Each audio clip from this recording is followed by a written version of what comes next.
Vamos ahora a ver este capítulo que tiene que ver con los interiores planetarios, porque otra estructura importante que tienen los planetas son las magnetósferas, que son originadas por la actividad interior de los planetas.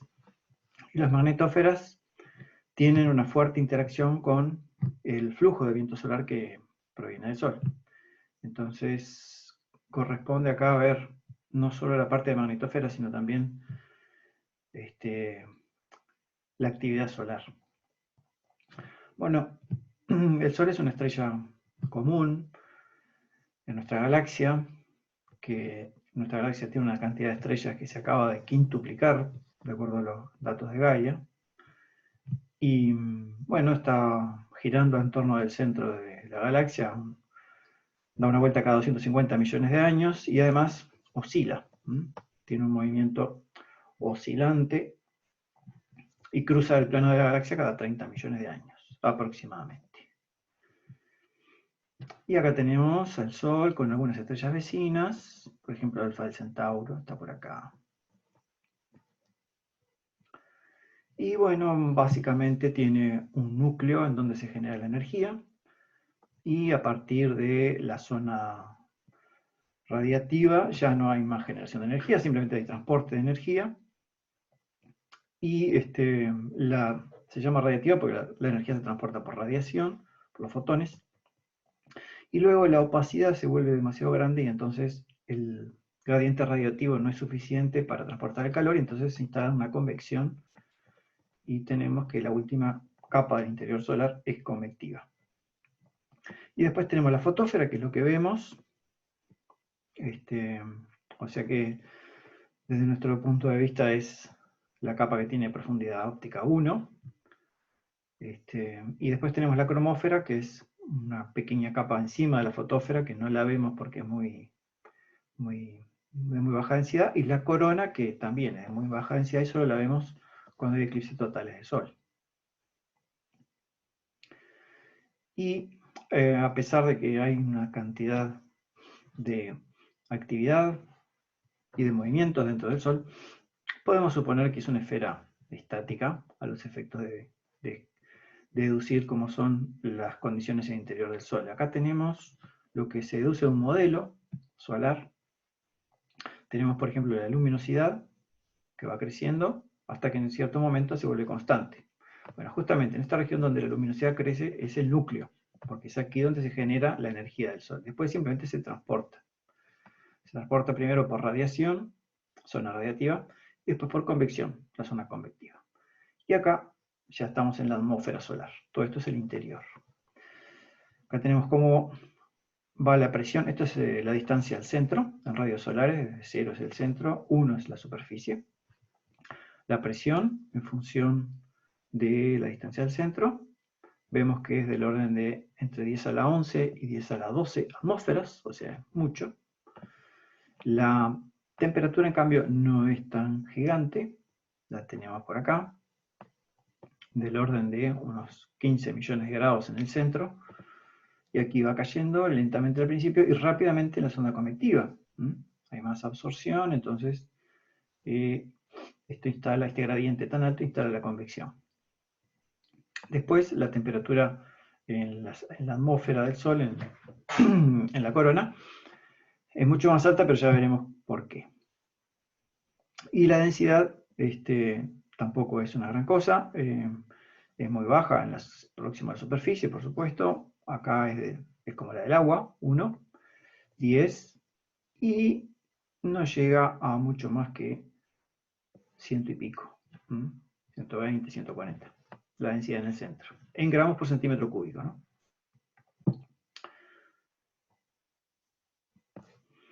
Bien, entonces, la radiación es generada en el núcleo en forma de rayos gamma. Son absorbidos y remitidos tantas veces que se van degradando y lo que sale en realidad son fotones. Es luz básicamente en el espectro visible. Hay más o menos cada rayo gamma es absorbido y remitido unas 10 a la 26 veces. Eso significa que la salida del Sol no es instantánea, sino que le lleva cierto tiempo todo este proceso, y ese tiempo es del orden de cientos de miles de años. O sea que los fotones que salen del Sol ya han estado del orden de cientos de miles de años dando vuelta en el interior solar, siendo absorbidos y reemitidos. Muy bien. Entonces, como decíamos, se genera en el núcleo por el proceso básicamente de protón-protón, de cuatro protones se transforman en un núcleo de helio. Y el transporte se hace a través de la radiación, luego por la convección. No hay conducción, como sí la había en los sólidos, en los interiores planetarios. El calor se transporta por radiación o por convección.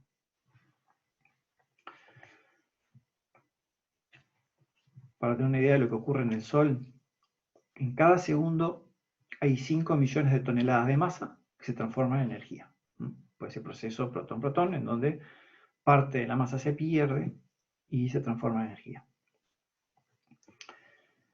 La zona radiactiva llega hasta un 75% de radio solar, y por encima de la zona radiactiva la temperatura desciende lo suficiente como para que existan átomos ionizados parcialmente, o sea que tienen algunos electrones. Esto incrementa la capacidad de absorber fotones y entonces el calor no se transporta en forma eficiente y se instala la convección. Y luego llegamos a la atmósfera, que es la parte accesible, que se suele dividir en 3 capas: la fotósfera, que es la que vemos, la cromósfera y luego la corona. Tenemos por acá un esquema.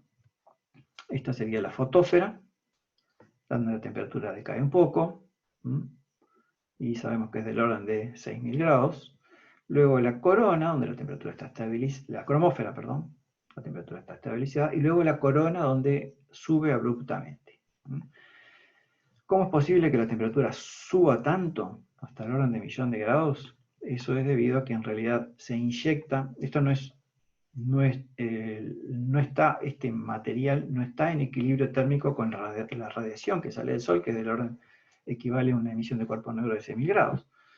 La temperatura es tan alta porque acá se inyecta energía en las partículas, los protones y los electrones, se inyecta energía proveniente de otros fenómenos, básicamente de la actividad magnética. Entonces, esta temperatura no es representativa de la emisión del Sol. Acá tenemos la densidad, como va cayendo abruptamente en la corona. Esta sería la fotósfera, la cromósfera y la corona. Y todo transcurre en unos pocos miles de kilómetros.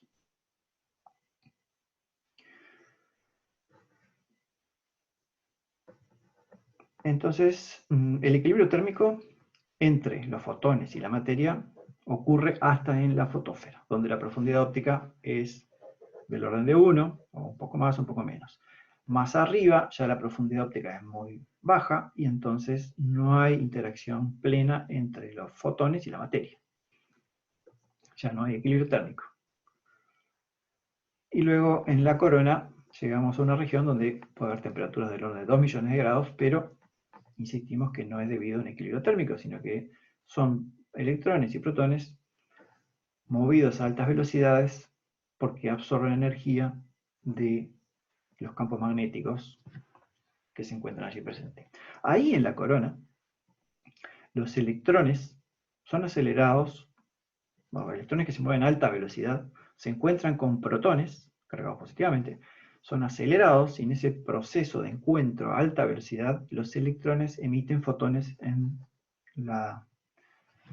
el espectro de rayos X. Entonces, nosotros observamos radiación X proveniente del Sol. Esa radiación X no viene del interior del Sol, viene de las capas altas, de la corona básicamente, generado por este proceso que tiene este nombre tan complicado. Bueno, llevamos actividad solar a todos los fenómenos transitorios que ocurren en distintas escalas de tamaños y de tiempo, que los vemos en la atmósfera. La parte visible, que es la que observamos, es lo que ocurre en la atmósfera. Y que genera un flujo variable, muy variable, en distintas escalas de tiempo, de partículas y también de radiación. En la fotósfera lo que vemos son básicamente gránulos, fáculas y manchas. Los más famosos son los gránulos y las manchas. Los gránulos son estas cosas, de orden de cientos de kilómetros, son como burbujas del plasma, que ascienden y luego descienden. Y las manchas son estructuras mucho más grandes, acá se ven partes de manchas. Son estructuras formadas por campos magnéticos que atraviesan la fotósfera. Entonces las manchas son regiones oscuras, oscuras porque emiten un poco menos que el entorno. Pueden llegar a tamaños varias veces el diámetro de la Tierra. Los gránulos es la formación, el patrón general de la superficie del Sol.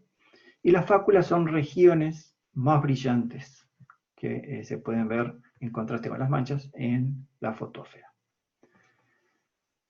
Las manchas, vamos a ver de que no aparecen en cualquier lugar del Sol, sino básicamente en latitudes medias, ni cerca de los polos, ni cerca del Ecuador, sino en latitudes medias y según el momento en que el Sol está pasando de actividad. La cromósfera, estamos un poco más arriba, están los espículos, los flares y las playas. Playas es una palabra francesa que viene de playa, plage. Los espículos son como unos pelitos. La actividad de la cromósfera, digamos que no se puede ver porque la cromósfera es muy tenue y la fotósfera satura. Entonces podemos observarla así con un filtro de H-alfa que permite el pasaje de la radiación que emite el electrón cuando pasa del nivel 3 al nivel 2 en el átomo de hidrógeno. Entonces, observando en ese filtro, es posible ver las estructuras de la cromósfera y se ven como unos pelitos que tienen hasta 15.000 kilómetros de altura, todo alrededor de la cromósfera. Luego tenemos unos eventos más esporádicos y mucho más interesantes que son los flares, que son erupciones de partículas y radiación, donde se generan también rayos X por el proceso que habíamos dicho, y que a partir de estos flares se eyecta gran cantidad de partículas, un flujo muy intenso que en algún momento llegan a la Tierra. La luz de los flares se observa cuestión de minutos, porque es el tiempo que lleva la luz a atravesar el espacio entre la Tierra y el Sol, pero las partículas, la lluvia de partículas, llegan a la Tierra recién días después. Entonces, es posible ver la generación del flare y esperar con anticipación la llegada de las partículas, que ingresan al circuito de partículas de la magnetosfera terrestre. Y las playas son regiones más brillantes que, bueno, para poder verlas hay que verlas en H-alfa. Y luego tenemos la corona, difícil de ver porque es muy tenue, y tenemos las cosas más interesantes son las prominencias, que son como llamaradas, mal dicho, que son regiones en realidad más frías que la corona, porque la corona está con una temperatura como de 1.000.000 de grados, y que se elevan muy alto sobre la superficie solar y pueden terminar siendo eyectadas hacia el espacio. Una eyección coronal de masa coronal justamente es una gran burbuja, podría haber sido una prominencia, que en vez de caer, las prominencias son más bien estructuras horizontales, son sostenidas por líneas de campo horizontales, pero en las eyecciones de masa coronal esa estructura horizontal se verticaliza y explota eyectándose hacia el espacio. Acá tenemos, es una imagen en H-alfa, donde se ven todas las estructuras de la cromósfera, pero además se observan las prominencias. Estas cosas que están por acá son prominencias, y estas estructuras oscuras son también prominencias. Se ven brillantes, contrastadas contra el cielo oscuro, pero se ven oscuras, contrastadas contra el brillo del disco solar. Todas estas estructuras son prácticamente horizontales, ¿no? Acá se ve oscura y acá se ve brillante.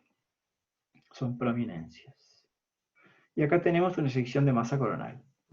Es un loop magnético, un campo magnético localizado muy intenso que empuja, tiene confinada un flujo de partículas y ese flujo de partículas es expulsado hacia el espacio. Bueno, ¿Cómo podemos deducir la situación de la materia en el interior del Sol? Bueno, con las ecuaciones que ya conocemos de equilibrio hidrostático. A grosso modo, el interior del Sol está en un equilibrio entre la presión del gas y la presión de las capas superiores. Acá está la ecuación de equilibrio hidrostático. MdR sería la masa desde la capa R hacia el centro del Sol. Hay que calcularlo de esta manera. Y bueno, ya se complica porque necesito conocer cómo varía la densidad con la distancia al centro para poder calcular todo esto. Pero bueno, podemos suponer que la densidad es constante. Entonces tengo la expresión para la masa. Pongo por acá, integro y obtengo la presión. Integrando entre 0 y R, tengo la presión en el centro. La presión en 0, o sea, en el origen del Sol. Que es un valor muy aproximado porque en realidad la densidad solar varía con la distancia al centro. Acá tenemos un ejemplo. Tenemos las condiciones del Sol y aplicando la fórmula nos da que la presión central es del orden de 1.360 millones de atmósferas, cuando el valor real, por modelos más sofisticados, sabemos que es del orden de 230.000 millones de atmósferas. O sea que tenemos una idea, pero todavía está muy lejos de la realidad el número que obtenemos aquí con esta cuenta simple. Quiere decir de que necesitamos una expresión más confiable para la densidad para poder deducir un valor razonable de la presión central. La producción de energía en el Sol nos va a dar cómo varía la luminosidad a lo largo de la estructura. La variación de la luminosidad es la luminosidad en la capa R más de R menos la luminosidad en R.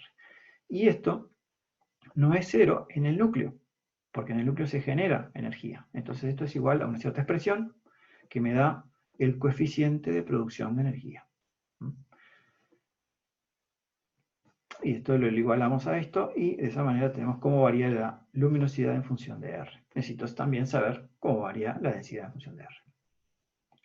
Entonces, esto es diferente de cero en el núcleo, pero entre el borde del núcleo y la superficie del Sol, esto es cero y por lo tanto la luminosidad es constante. O sea, crece la luminosidad hasta que se termina el núcleo y a partir de ahí simplemente es constante. Y el calor en el interior del Sol se transporta en parte por radiación y en parte por convección. Si se transportara por radiación, podríamos hacer el mismo razonamiento que hicimos en atmósferas y atmósferas planetarias, cuando calculamos el efecto invernadero, y habíamos llegado a una expresión de este tipo, donde la temperatura a cierta profundidad óptica tau está dada por esta fórmula en función de la profundidad óptica en la superficie del Sol, o sea, donde la profundidad óptica es baja, próxima a cero. Entonces tenemos cómo variaría, ven que la temperatura aumenta al aumentar tau, y es interesante ver que en realidad como esto es a la 4, la temperatura aumenta con tau a la 1/4, o sea, no aumenta tan rápidamente con la opacidad. Pero en realidad esto no lo podemos aplicar a las capas más externas del Sol porque sabemos que el transporte por radiación no funciona, sino que básicamente por convección, entonces hay que utilizar una fórmula del tipo de que se usan en los cursos de termodinámica, que nos dice cómo varía la temperatura con un gradiente convectivo. Entonces, con todo esto, más una ecuación de estado, la ecuación de estado es la del gas, ideal, entonces, donde en este caso, como en realidad el plasma solar es una mezcla de partículas, este mu es un peso medio de las partículas, dado por la concentración de hidrógeno, la concentración de helio, que son los más abundantes, y luego metales en general. Y se llega a esta fórmula que me da el peso medio de las partículas. Entonces, y esto multiplicado por la masa del protón. Esto lo van a ver en astrofísica, pero tiene que ver con cuántas partículas aporta cada elemento químico, porque en el plasma solar no solo están los núcleos, sino que también están los electrones asociados a esos núcleos. Y, por ejemplo, si tuviéramos solo una estrella de hidrógeno, entonces cada átomo de hidrógeno aporta 2 partículas, una por el núcleo y otra por el electrón. Entonces, mu sería un medio, pues esto sería 0, 0, 0, y esto sería un medio. Quiere decir que el peso medio de las partículas sería medio protón. Claro, porque es un protón y un electrón y el peso del electrón es despreciable. Pero, bueno, considerando distintas concentraciones en porcentaje de hidrógeno, helio y metales, entre comillas, tenemos una estimación del peso medio de las partículas y de esa manera podemos encontrar una relación entre la presión del gas y la temperatura. Claro que en una estrella la presión no es solo debida al gas, sino que la presión total es debido a la suma de la presión del gas, la presión de los fotones, que es la presión de radiación, y en otras circunstancias también aparecen otras cosas, como en el núcleo, la presión del gas de generador de electrones o de neutrones, en el caso de una estrella de neutrones, etcétera, etcétera. No nos vamos a meter en eso, eso es una cuestión de astrofísica. A ver, vamos a suponer una densidad que no es constante, sino que depende linealmente con el radio. Entonces, imponiendo este modelo y sabiendo la masa y el radio del Sol, podemos hallar estas constantes A y B, de manera que sean coherentes con que en la superficie la densidad es 0 y que la masa total del Sol tiene que ser la masa conocida. Entonces tendríamos cómo variaría la densidad y de ahí cómo varía la masa en función de la distancia, y de ahí podríamos aplicar la ecuación de equilibrio hidrostático, integramos entre la superficie y el centro, y de ahí podríamos obtener que la presión en el centro es 4.600 millones de atmósferas, que es un poco mejor que aquel otro resultado que habíamos obtenido, pero aún estamos lejos del valor real. Entonces, el modelo es demasiado infantil y no es todavía suficientemente preciso. Teniendo la presión, podríamos estimar la temperatura, aplicando la fórmula de gas ideal. Conocemos, en el caso del Sol, que básicamente lo que hay es hidrógeno un 75%, helio un 25%, aplicando la formulita. Entonces tenemos que la temperatura es del orden de 5,8 millones de grados, que, bueno, nos da una idea del orden de magnitud de la temperatura, pero aún es inferior porque en el interior del Sol la temperatura es del orden de 15 o 16 millones de grados. El Sol no está quieto, rota y tiene pulsos además. La rotación no es uniforme a lo largo de toda su estructura, porque es un fluido. Entonces el periodo en el ecuador es del orden de 24 días y medio, pero es diferente según la latitud que estamos observando. Además, el eje de rotación está inclinado 6 grados respecto a lo que es el plano invariable del sistema solar. El plano invariable es el plano perpendicular al momento angular de todo el sistema solar. Entonces tiene una rotación diferencial por ser un fluido. Y eso lleva a que se vaya retorciendo, las líneas de campo se van retorciendo a lo largo de toda la estructura superficial del Sol. Acá tenemos cómo varía el periodo de rotación según la latitud del Sol. Este sería el ecuador, el periodo es más corto, y el periodo va aumentando según la latitud del Sol. Más largo el periodo de rotación en las regiones próximas a los polos. Pero también depende de la profundidad que estemos metidos. En la superficie son estos valores, pero hacia adentro la rotación se va uniformizando. Y en el interior es del orden de unos 28 días, 27 días. 27 días aproximadamente. Y el hecho de que esté rotando de forma diferencial en la superficie hace que las líneas de campo magnético originales, como en el ecuador rota más rápido, se van retorciendo, se van enrollando sobre sí mismas, y llega un momento en que empiezan a desdoblarse hacia fuera de la superficie. Esto coincide con un estado de mínimo de actividad del Sol, y esto coincide con un máximo de actividad del Sol a los 5 años y medio aproximadamente. Después esto vuelve a ser un mínimo y se completa el ciclo de 11 años. Se vuelve otro ciclo, pero ahora con los polos invertidos. Entonces el ciclo total es de unos 22 años. Entonces acá es donde aparecen, en este periodo de máximo, donde aparecen las manchas, que las manchas están asociadas con estas regiones de interacción entre la superficie y el exterior del Sol. Las manchas son los canales por donde fluyen las líneas de campo que se generan por encima de la superficie solar. Eso se le llama el ciclo de Hale, esos 22 años, que son 2 ciclos de 11. Al cabo de 22 años, los polos magnéticos vuelven a su configuración original. Bueno, hoy Parker es una sonda que está pasando muy cerca del Sol, a algunos diámetros solares, y le dé su nombre a Parker, que en 1958 sugirió que era imposible que la corona estuviera en equilibrio estático porque de alguna manera debería estar contrarrestando la presión del viento interestelar. O sea, se conocía que hay un gas en el medio interestelar que está haciendo cierta presión y por lo tanto, si ese gas interestelar no está llegando hasta los planetas es porque el Sol está generando un viento.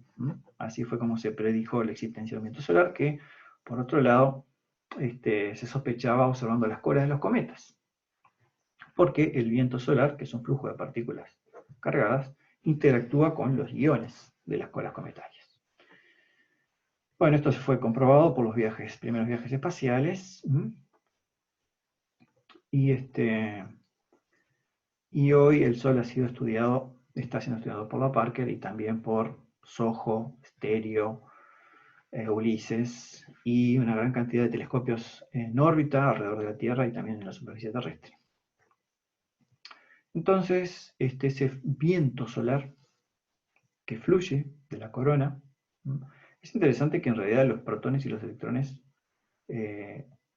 no, aún considerando la alta temperatura que tienen esas partículas en la superficie solar, en la corona solar, esa velocidad térmica es muy inferior a la velocidad de escape del Sol. Entonces, en realidad lo que está pasando es que no escapan todos, sino que solo aquellos que reciben una inyección extra de energía. Y esa inyección de energía viene a través de la actividad magnética. O sea que es la actividad magnética en realidad la que está generando ese flujo continuo de viento solar. Y ese viento se escapa del Sol a una velocidad constante, porque no hay quien lo frene, pero claro, la presión va disminuyendo.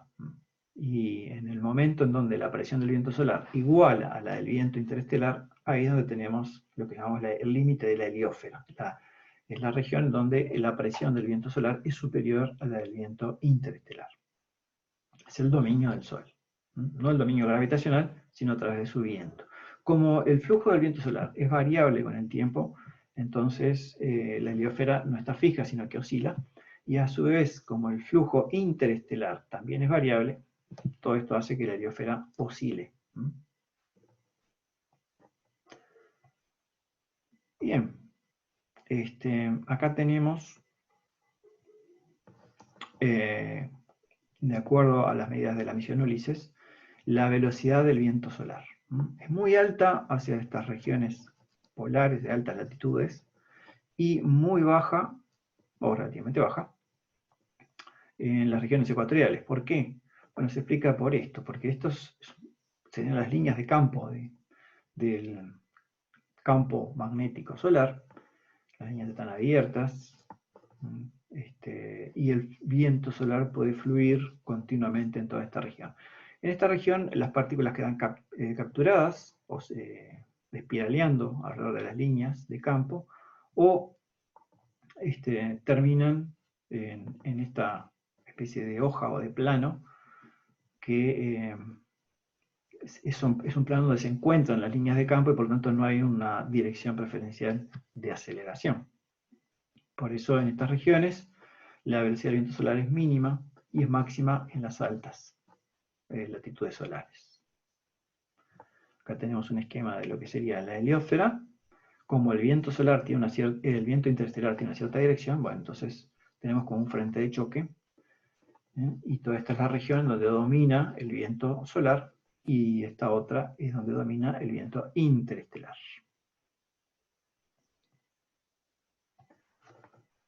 Y ese campo magnético del Sol se extiende a lo largo de todo el sistema solar. Y ese plano ecuatorial magnético del Sol, entonces el plano ecuatorial magnético del Sol, no coincide exactamente con el plano ecuatorial del Sol. O sea, el eje de rotación del Sol no es exactamente el mismo que el del eje magnético, y además no tiene nada que ver con el plano de la eclíptica, que es donde están los planetas. Entonces lo que ocurre es que todos los cuerpos del sistema solar atraviesan este plano, y esto significa que hay épocas en donde se encuentran con líneas de campo salientes del Sol y otras épocas en donde se encuentran con líneas de campo entrantes con el Sol. Entonces esto genera una discontinuidad cuando los cuerpos atraviesan este plano, esta hoja, y esa discontinuidad es muy evidente en las colas de los cometas, básicamente. Bueno, entonces, en lo que respecta a los planetas,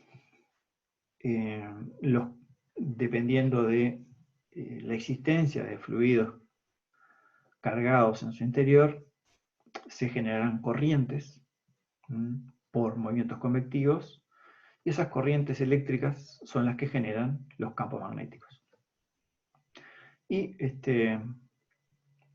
el momento magnético, M, es lo que caracteriza un campo magnético, y el potencial de dipolo magnético está dado por esta formulita, donde R es la distancia al dipolo y θ es el ángulo al polo. Este es θ, o sea, la colatitud, y este es R. Entonces, dado un punto cualquiera, con una cierta distancia R y un cierto ángulo θ, tenemos un cierto campo magnético. Y ese campo magnético tiene dos componentes, una radial y otra transversa, en este esquema simplificado, suponiendo que podemos suponer que el planeta tiene un campo magnético igual al de un pequeño imán, ¿no? O un gran imán. Bien, se suele definir como momento magnético a este término, este factor acá. El momento magnético es una característica del planeta y no depende de la distancia ni de θ, ¿no? Entonces es una propiedad del cuerpo, del dipolo. Y la intensidad del campo magnético es el gradiente, menos el gradiente de esto. Entonces, de ahí es que tenemos dos componentes, la componente radial y la componente transversa, haciendo las derivadas acá.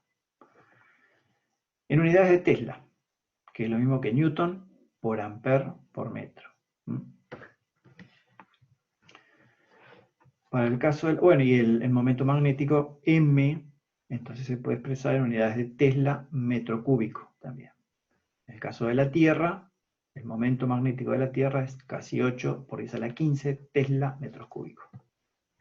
En el sistema CGS se usa el Gauss, ¿tá? Entonces, por eso es que a veces aparecen en Gauss y a veces en Tesla.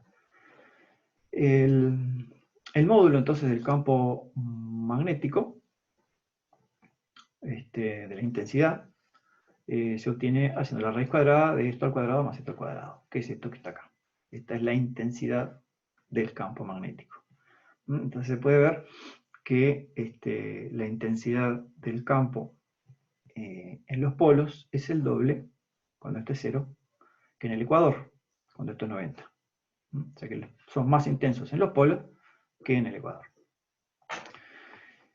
Y un campo de cierta intensidad tiene asociada una cierta densidad de energía magnética. Y si esta energía se libera, esa energía por unidad de volumen, se libera de un cierto volumen de masa, se incrementa la energía cinética de las partículas, incrementándose su velocidad y su temperatura asociada. Ejemplo.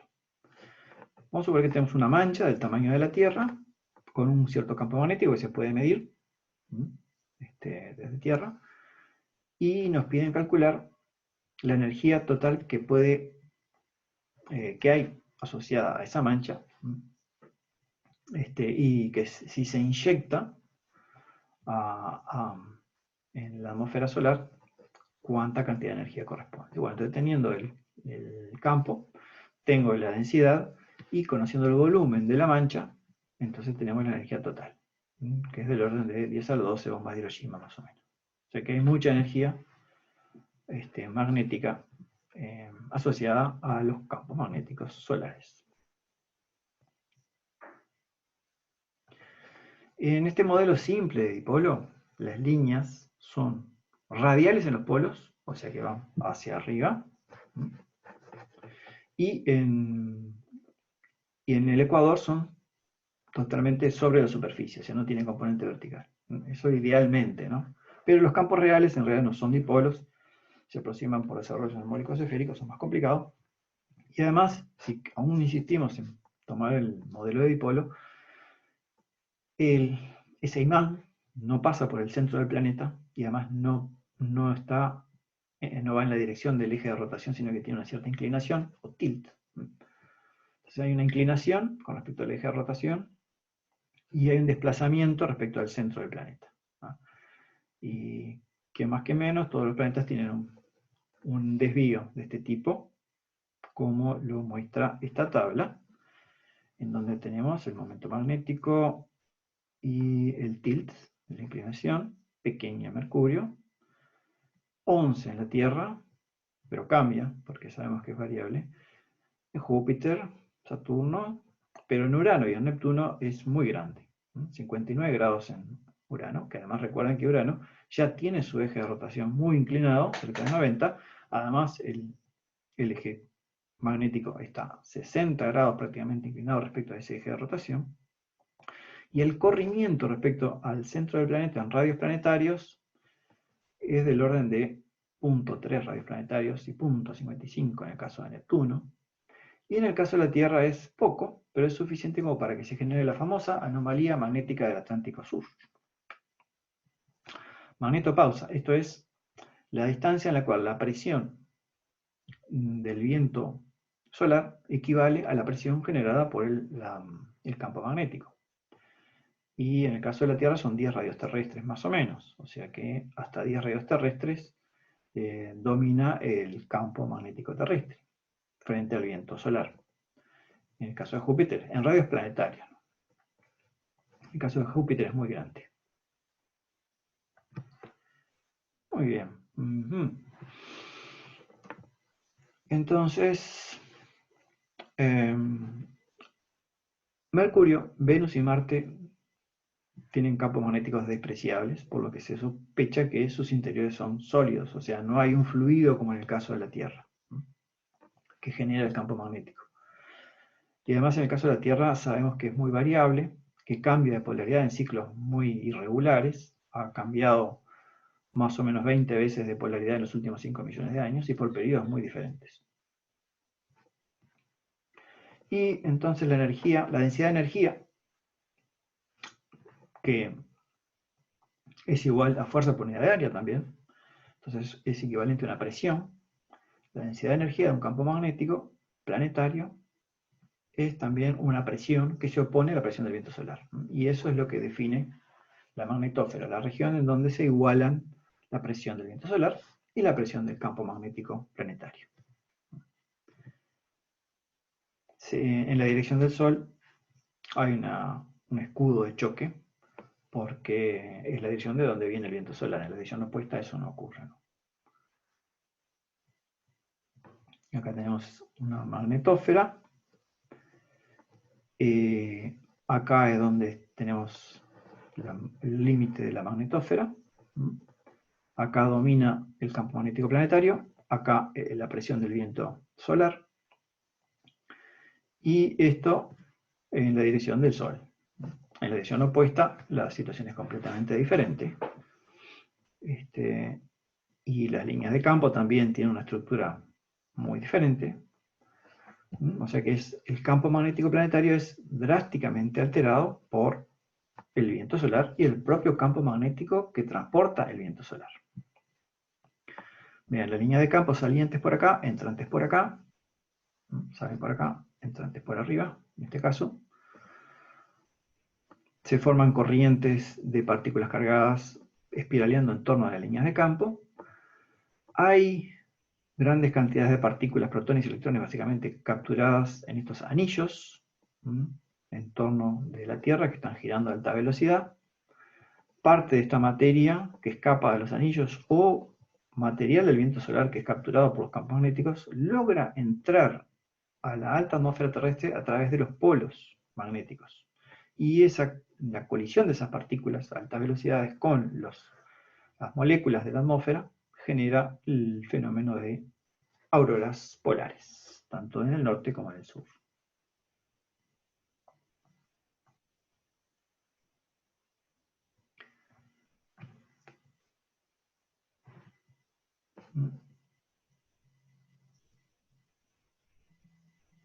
En el caso de la Tierra, la Luna está mucho más allá de la magnetósfera, pero en el caso de Júpiter, los satélites galileanos y Europa, Ganímedes y Calisto, por ejemplo, están dentro de la magnetósfera.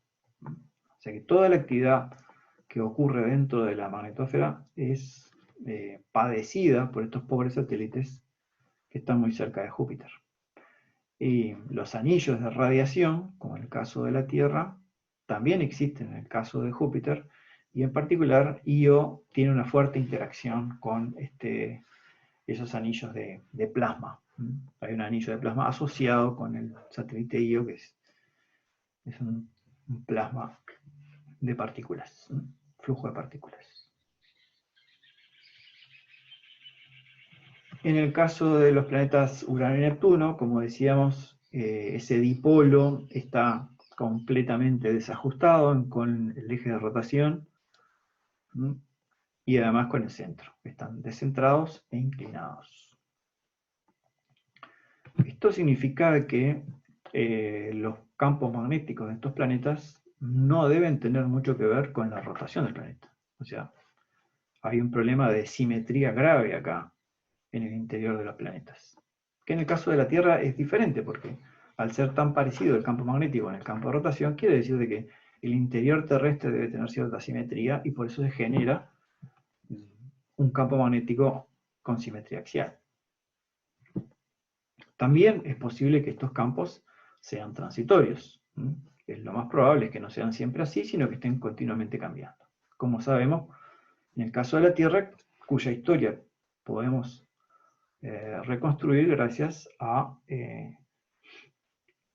la formación de la corteza oceánica, que a medida que se va formando va guardando la memoria de la orientación de los campos magnéticos en la orientación de los minerales ferromagnéticos que constituyen las rocas del fondo oceánico.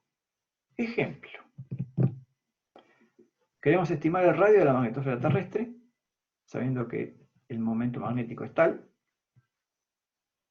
Entonces lo que tenemos que hacer es en qué lugar, o sea, qué distancia del dipolo, la presión magnética es igual a la presión del viento solar. La presión del viento solar la conocemos porque sabemos la densidad, el número de partículas por metro cúbico del viento solar y la velocidad, que es del orden de 500 km por segundo. Entonces de ahí despejamos la distancia a la cual se igualan los dos flujos y nos da del orden de 8 radios terrestres, que es más o menos el resultado correcto, ¿no? 10 radios terrestres. La Luna está a 60 radios terrestres, o sea que está bien fuera de la magnetosfera. Bueno, y aquí que la radiación solar no es constante. Además de ese periodo de 25 días de la rotación, está el periodo de 11 años, y toda la actividad solar, toda la producción de manchas, la cromósfera, la corona, todo eso tiene un periodo de oscilación por lo menos de 11 años.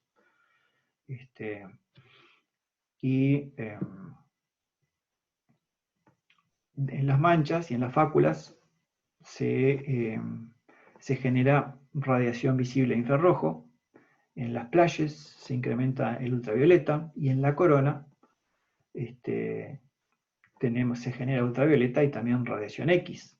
Entonces, en toda la atmósfera del Sol hay una actividad que me está haciendo variar el flujo en ultravioleta, en X, básicamente, y en varias otras regiones del espectro, pero esa es la más importante porque interactúa con la atmósfera terrestre.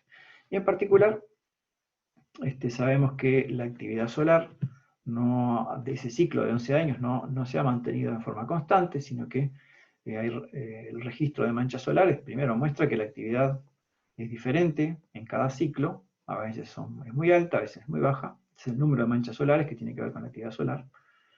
Y hubo una época, que fue la época de Newton, la época también del incendio de Londres, la época de la peste, la época del mínimo de Maunder, que es un periodo que además coincidió con la pequeña edad de hielo de Europa. O sea, los hielos se extendieron bastante y no se retiraron durante prácticamente 50 años. Las temperaturas medias bajaron y eso está asociado con una menor actividad de manchas solares. Entonces, aparentemente, la actividad solar de alguna manera afecta el flujo de energía total que emite el Sol y eso genera variaciones en nuestro clima.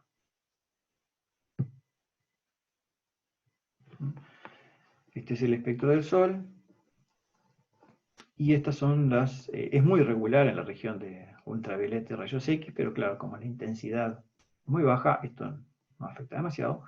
Y acá tenemos cómo varía en un ciclo de 11 años. En la región del visible no varía prácticamente nada, pero en la región de ultravioleta e infrarrojo puede variar del orden de 100%. 100% no, puede multiplicarse por 100. O sea que hay una gran variabilidad en las regiones de rayos X ultravioleta. Claro que esto no afecta demasiado, porque ya la emisión es muy pequeña en esa región, es muy baja. Bien, ¿qué va a pasar con el Sol?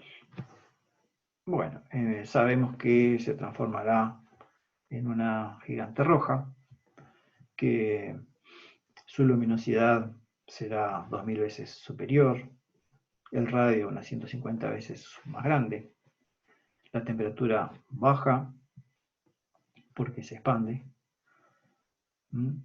pero en definitiva la luminosidad crece. Y esto ocurrirá dentro de unos 7.000 u 8.000 millones de años. Y los planetas próximos se van a ver afectados.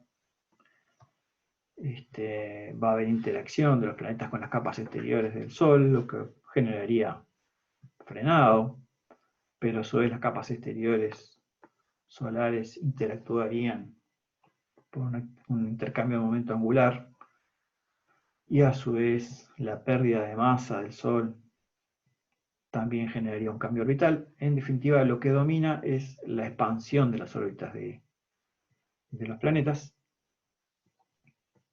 Las órbitas de los planetas se van a expandir debido a que básicamente lo que va a predominar va a ser el hecho de que el Sol pierda masa en las etapas inestables. Entonces las órbitas se expanden. Todo el sistema solar se va a expandir como un 80% en tamaño. Pero, bueno, la luminosidad va creciendo del Sol, tiene un pico acá al llegar a la gigante roja, y luego se instala la fusión del helio. Entonces, en lo que se refiere al diámetro, crece dramáticamente por acá, se traga Mercurio, el Mercurio desaparece y está molestando severamente a Venus.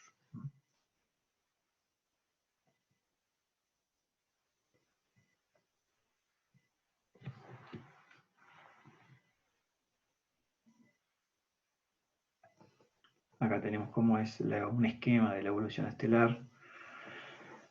Para el caso del Sol, masa 1, acá está, tipo espectral G2. Estamos en la etapa de la secuencia principal, donde tenemos fusión de hidrógeno y hay destrucción de litio, berilio y boro. Y en algún momento se convierte en gigante roja. Tiene un núcleo, eso es cuando ya tiene un núcleo de helio importante. El gas de generador de electrones empieza a ser un factor importante para sostener la presión de la estrella. Hay un flash de helio. Acá viene la rama asintótica de gigantes, AGB. Se transforma, o sea, pasa a la rama asintótica de gigantes. Se transforma eventualmente en una estrella cefeida, o sea que podría estar oscilando, con periodo conocido, nebulosa planetaria, y termina siendo una enana blanca. Ese sería el destino de nuestra estrella, el Sol. Sería una supernova tipo 1A si tuviera una compañera, pero no tiene. Y estos son entonces los conceptos, algunos de los conceptos importantes que hemos visto. Y terminamos por acá entonces este tema.